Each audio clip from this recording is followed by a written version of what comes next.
නැවත අපේ නවාතැන් වලට යනවා. මොකද වැඩි දුරක් නෙමෙයි අපි නතර වෙලා ඉන්න තැන ඉඳලා වැඩි දුරක් නෙමෙයි අපි මේ යන එන තැන. අපි හොටෙල්ට ඉඳන්ට මෙවිලා අපි ආහාර ගන්න. මම මේ මතක් කරලා අදහස් වැඩසටහන කරනකොට ඒක කියන්න. ස්ථානයකට කියන්න. මම ස්ථානයකට නෙමෙයි කියන්නේ. මම මේ අද දවසේ වැඩසටහන දැන් උඹට මතක් කරා. ඊට පස්සේ අපි දවල් ආහාර අරගෙන පැය දෙකක විතර විවේක කාලයක් ඔබට තියෙනවා. විවේක කාලයෙන් පස්සේ හවස අපි යනවා ධම්සක් පැවතුම් සූත්‍ර දේශනාව ශ්‍රවණය කරන්න. ඒ යන්නේ නව මූලගන්ධ කුටි විහාරේ.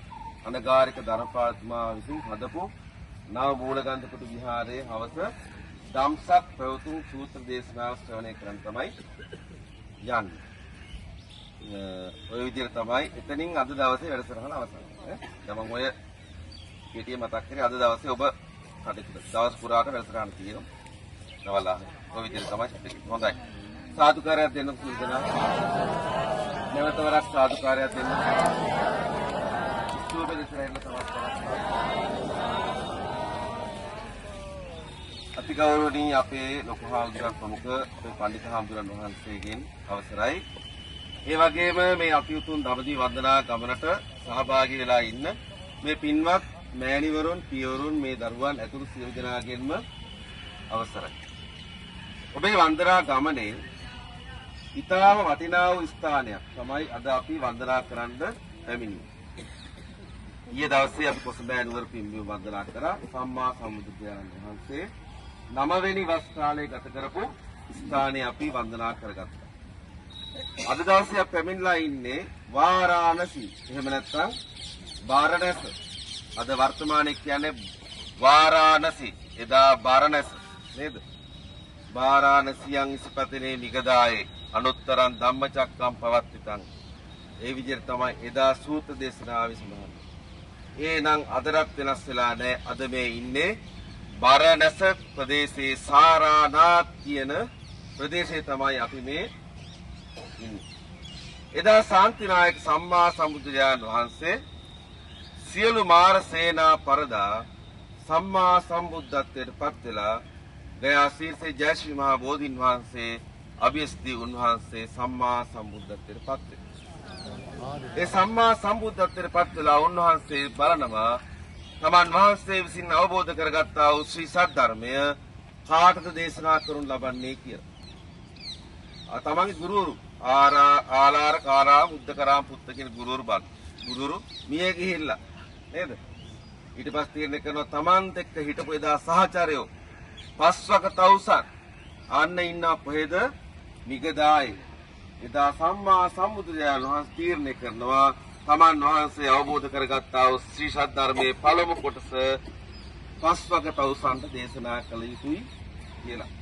එසේ තීරණය කරන සම්මා සම්බුදුරජාණන් වහන්සේ කිලෝමීටර් 260ක් දුර ගෙවාගෙන මහා ඝන වනාන්තරයේ මැදින් බුද්ධ ගයාවේ ඉඳලා උන්වහන්සේ පයින් වඩිනවා මෙන්න මේ ප්‍රදේශයට. මේ ඉන්නේ වාරාණසි සාරානාත් ප්‍රදේශයට. කවුරු හම්බෙන්න දෙන්නේ? පස්වග තවුසන් මුණ ගැසීම සඳහා තමයි බුදුරජාණන් වහන්සේ වඩින්නේ. බුදුරජාණන් වහන්සේ මේ ස්ථානයට වඩිනවා. වඩනකොට පස්වග තවුසන් සාකච්ඡා වෙනවා දකින්න වෙනවා. සිද්ධාර්ථ අපි අත්හැරලා ගියා වොන් ආයෙත් දෙනවා අපි හම්බෙන්න. අපි ගණන් ගන්න නැතුව අපේ පාඩුවේ අපි අපේ වැඩක් බලාගෙන ඉමුයි කියලා සාකච්ඡාවේ. මොකද වෙන්නේ? බුදුරජාණන් වහන්සේ මේ ස්ථානයට වඩිනකොටම සම්බුද්ධ ආශ්චර්ය කෙසේද කියනවා නම් එක්කෙනෙක් ගිහිල්ලා පාසිවුරු පිළිගන්නවා. එක්කෙනෙක් පාදෝවණය කරනවා. තව කෙනෙක් ආසන සූදානම් කරනවා. තව කෙනෙක් පැන් සූදානම් කරනවා. මේ කියන කර්තව්‍යයන් ඉබේම සිද්ධ වෙනවා. සම්මා සම්බුදුරජාණන් වහන්සේ මේ ස්ථානයට වඩින පස්වග තවුසන් එසේ උන්වහන්සේ නොපිළිගත්තත් එකපාරට අහනවා කොණ්ඩඤ්ඤ වප්ප බද්දිය මහානා මාසජී නේද? පස්වග තවුසන් ආයුෂ්මත්ති කියලා කියනවා බුදුරජාණන් වහන්සේ. ආයුෂ්මත් බුදුරජාණන් වහන්සේ දේශනා කරනවා මට ආයුෂ්මත්ති කියන්න එපා. මම සම්මා සම්බුද්ධ. ආයුෂ්මත්ති කියන එක මට ඔබට ගැලපෙන්නේ නැහැ ඒ වචනේ මට. ඔබ සම්මා සම්බුද්ධ කියලා අපි කොහොමද පිළිගන්නේ? පිළිගන්නවද? නෑ. කොහොමද? එතකොට කිය ඔන්න බලන්න බොරු නොකීමේ ඵල. කවදාවත් බොරු කියන්න බෑ. මුසාවාද බොරු කියන එක අපි පන්සිල් සමාදන් කරනවා නේද?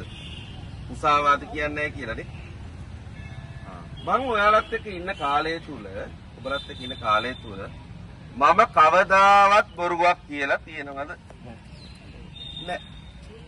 කල්පනා කරලා බලනවා පස්වග තවුසන්. නෑනේ ඔබ වහන්සේ කවදාවත් බොරු කියන්නේ නෑ. අපිත් එක්ක ඉන්න කාලේ බොහොම හොඳට හිටියා. කවදාවත් බොරු කියලා. අන්න පිළිගන්නවා සම්මා සම්බුද්ධ කියලා. උන්වහන්සේලා සියලු දෙනා බුදුරජාන් වහන්සේට දන නමස්කාර කරලා වදිනවා.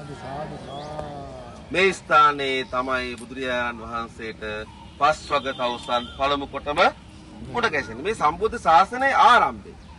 මේක තමයි ස්ථානේ. ආරම්භක ස්ථානේ. බුදුරජාන් වහන්සේ පළමු කොටම පස්වග තවුසන් මුණ ගැසුණු ස්ථානය තමයි මේ ස්ථානය අපි හඳුනා ගන්නවා සම්මුඛ ස්තූපයේ විදිහට.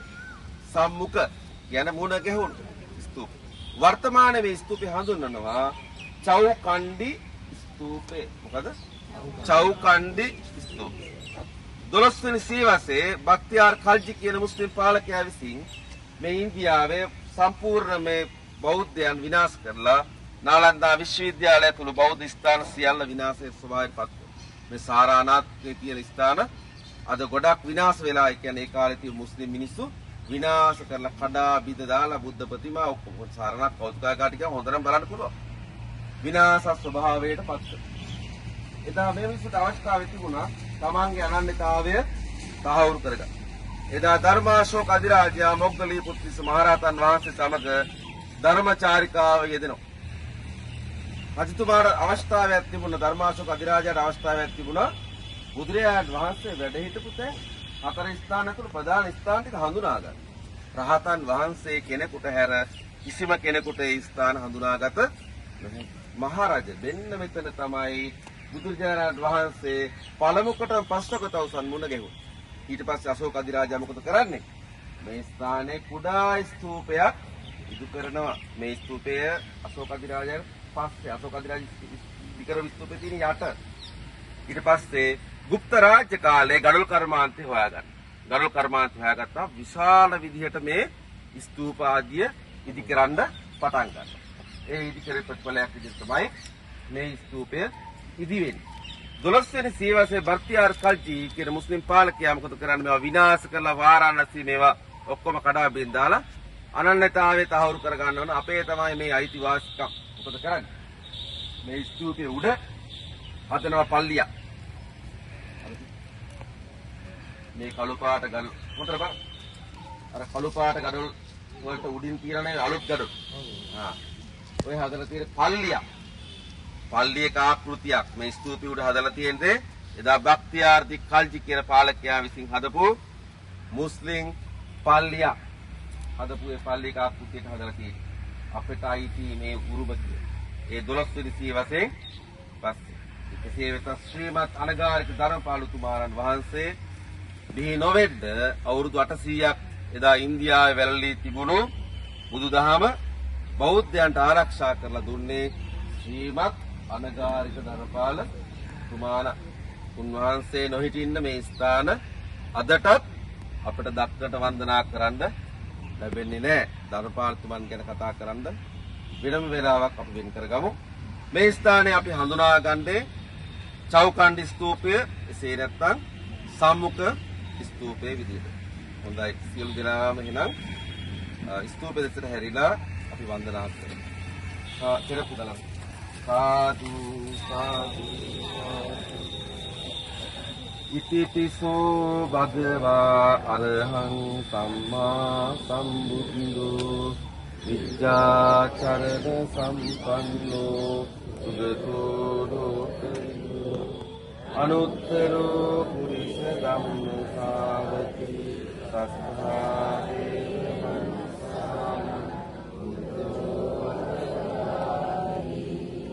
සාක්ඛාතෝ අදලතා ධම්මෝ දිට්ඨිකෝ අකාලිකෝ ඒහි පස්සිකෝ ඕපනයිකෝ පච්චත්තං වේදි තබ්බෝ විඤ්ඤෝහිති සුපටිපන්නෝ භගවතු සාවක සංඝෝ උජුපටිපන්නෝ භගවතු සාවක සංඝෝ ඥායපටිපන්නෝ භගවතු සාවක සංඝෝ සාමීතිපටිපන්නෝ භගවතු සාවක සංඝෝ ඉදං චත්තාරි පුරිස යුතානි අට්ඨ පුරිස පුද්ගලා ඒස භගවතු සාවක සංඝෝ ආහුනේයෝ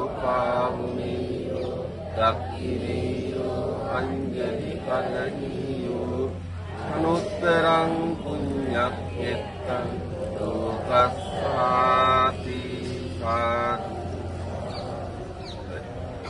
සියලු දෙනාම පෙරෙප්පු ගලවලා